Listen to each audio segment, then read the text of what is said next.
My name is Emily, and I'm 27 years old. 6 months ago, my boyfriend Jake suggested we spend a weekend at a lake house that had belonged to his grandfather.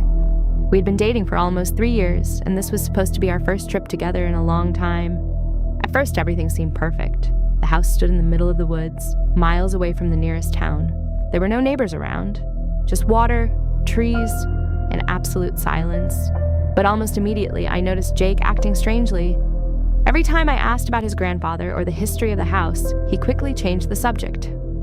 On the first night, I woke up around 2 a.m. Half of the bed was empty. Jake was gone. I assumed he had gone to the bathroom or stepped outside for a cigarette. But 20 minutes passed, then 30. When I looked out the window, I saw him. He was walking toward an old barn about 100 meters from the house, with a flashlight, alone, in the middle of the night. The next morning, I asked him where he had gone. He smiled and said, "I couldn't sleep, just went for a walk."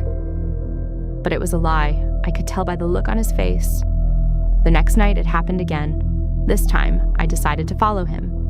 A few minutes after he left, I quietly slipped outside after him. The forest was so silent I could hear my own breathing. When I reached the barn, I saw a light inside, and I heard Jake's voice. He was talking to someone. At first, I thought he was on the phone, but then I heard a second voice. A man's voice, very quiet. I froze. Someone else was in the barn. Jake had never mentioned that anyone else lived there. I stepped closer, and then I heard the words, "She doesn't know anything." The moment I heard that, my blood ran cold. I accidentally stepped on a branch. Crack! The voices instantly stopped. I ran back to the house. 10 minutes later, Jake returned. He looked tense, far too tense. The next morning, I decided to check the barn myself. The door was locked, but near the wall, I noticed fresh tire tracks. Someone had been coming there regularly. Something was clearly happening inside. Later that day, we drove to the nearest town to buy groceries. While Jake was paying at the register, an elderly woman asked me, "Are you related to the Harris family?" I said no. The woman looked confused. "That's strange. You're staying in their house." Then she leaned closer. After what happened, most people avoid that place.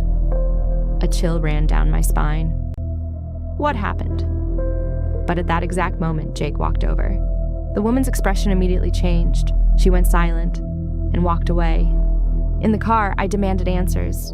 Jake claimed the woman was just crazy, but now I knew for sure he was hiding something. That evening, while he was in the shower, I checked his phone for the first time, and I found messages from a contact with no name. The latest message had been sent that morning. "She's starting to ask questions." Below it was a reply. "If she learns the truth, it'll be like last time." I felt the blood drain from my face. What last time? What were they talking about? That night, I didn't sleep. Around 2 a.m, Jake left again. But this time, I was prepared. As soon as he disappeared behind the trees, I followed him. The light in the barn was already on. I carefully moved around to the back of the building and noticed a small window. What I saw inside made me stop breathing. An elderly man was sitting at the table, extremely thin, with a long gray beard. But that wasn't the worst part. He looked exactly like Jake, like an aged version of him. At that moment, the man lifted his head and looked directly at me. Our eyes met. He jumped to his feet. I stumbled backward, and then I heard a shout. "Run!" Not mine. His, the old man's. At that exact second, the barn door burst open. I saw Jake, but his face looked completely different. Not the face I'd known for 3 years. He looked terrified, truly terrified. "Emily, get out of here!" Another man stepped out of the darkness behind him. And that's when I realized the horrifying truth. The old man in the barn wasn't a prisoner. It was the opposite. They were hiding him from the man who had just emerged from the woods, because that man had officially been dead for 20 years. As I later discovered, Jake's grandfather had faked his own death after becoming the key witness against a local criminal organization. For all these years, the family had hidden the fact that he was still alive. Even most relatives believed he was dead, and the man from the woods was one of the last people still searching for him. Somehow, he had learned the grandfather was alive, and he tracked him down. That night, the police arrested the man near the lake. The next morning, Jake finally told me the truth. 3 years together, and all that time, he had hidden the biggest secret of his family from me. But the scariest thing came later.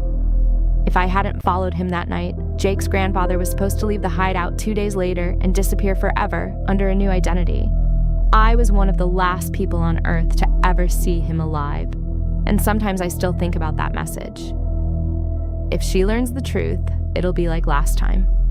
It turned out they weren't talking about murder or kidnapping. They were talking about Jake's ex-girlfriend.